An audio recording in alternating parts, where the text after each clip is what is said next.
It was my intention, and we had some agreement to do a second round. I may be the second round, if that's okay with you.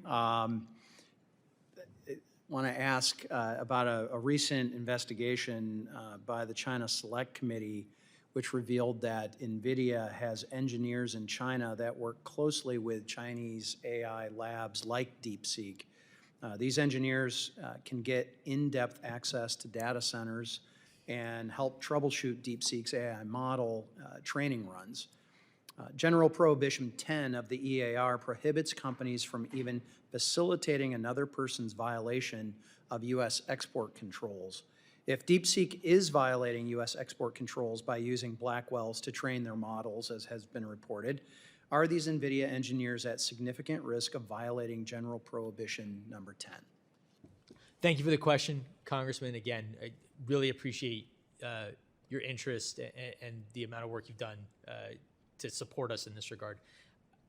I cannot speak and won't speak to any potential ongoing investigations or to hypothetical applications of law, or the application of law to hypothetical facts. What I will say is that NVIDIA is one of our most successful companies. I think we all celebrate that. We just want to make sure that everybody is adhering to the law. And to that point, everybody who is in the export space is accountable to the prohibitions of ECRA and the EAR. We enforce any potential violation of that law and those regulations without regard to who the violator may be. If we follow facts wherever they may lead. Okay.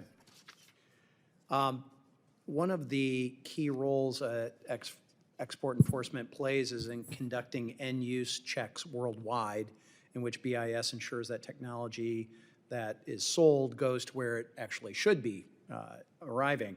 But China places major roadblocks to these end-use checks, such as by requiring Beijing's pre-approval before checks and by including PRC government officials to tag along on those checks. That's my understanding. Is that your understanding?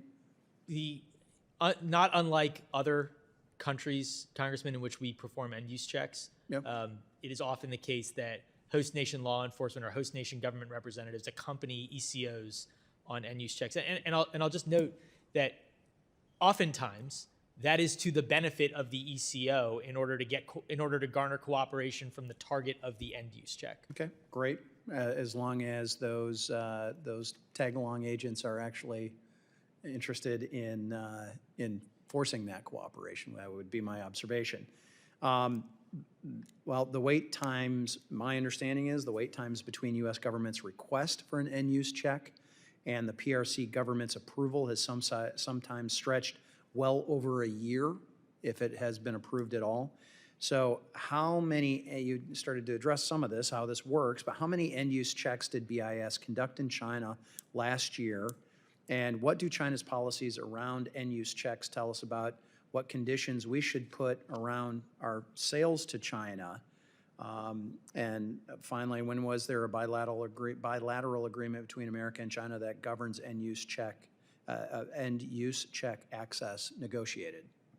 Again, thank you for the question, Congressman. I don't have the exact number of end-use checks performed in PRC in Hong Kong last year. I'm happy to take that question back and please. I would expect an answer on that. Yeah. And I want to make sure I'm answering. Could you please repeat the second part of your question? Sure. Okay. Actually, I want to start with the last part, which was, when was the bilateral agreement between America and China that governs end-use checks access negotiated? The last agreement that I am aware of was from the previous administration about the timing of scheduling end-use checks and potential consequences for not scheduling them. What I will say in that regard is I've seen I've not received information that suggests that we are being frustrated in our ability to conduct end-use checks in the PRC or anywhere else. If that exists, it would be certainly news to me, and I'd be addressed to it. Does a year seem reasonable for approval? No, Congressman, it doesn't. But my understanding is at present, that's not the amount of time it's taking to schedule an end-use check. So are you asserting that this bilateral agreement solved some of those issues that were reported? what I'm asserting, whether or not it solved it is to one side. What I'm saying is I've not yet seen evidence or been presented with a scenario where that much time has passed when we've requested an end use check. And one last question. Are you planning on doing an end use check on SMIC? Again, Congressman, I understand the interest. It would not be appropriate of me to forecast in a public setting where and against whom we would do end use checks, but I'm happy to work with your office and provide information as requested. That would be appreciated, and I'd like to have a better understanding of the bilateral agreement if we could get together on that, because I want to make sure that hypothetical, whoever you may be requesting that end-use check on, that it's done in a timely manner. A year does not seem like a timely manner in my mind.